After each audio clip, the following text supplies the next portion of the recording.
আছে আমরা উপরে নিয়ে গিয়ে শুধু ঢাকনাটা খুলে দিই, মোল্লা ইউনূস সহ গোটা ঢাকা চাপা পড়ে যাবে।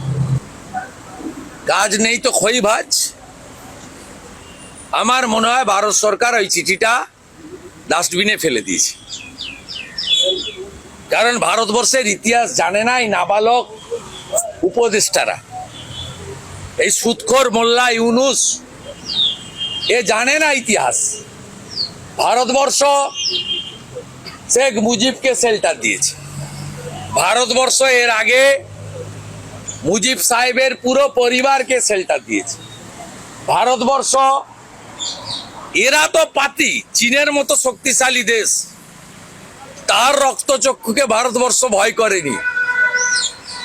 গুরুদেব দলাই লামাকে ভারতবর্ষ শেল্টার দিয়েছে, চীনের চোখ রাঙানি করেনি। এ তো আমি বললাম না, রাফেল তো দূরের কথা, রাফেলের আওয়াজে পালাবে।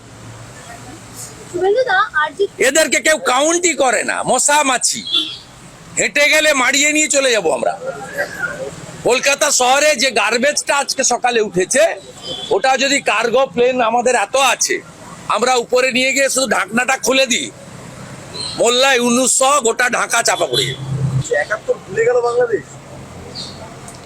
যারা জুতোর মালা পরিয়েছে তাদেরকে ওই গোলাম নিজামীর মতো দড়ি পড়তে হবে। আমি আজকে বলে গেলাম, এই রাজাকারের নাতিদের অবস্থা কি হয় শুধু দেখতে থাকুন। এরা অতীত থেকে শিক্ষা নেয়নি।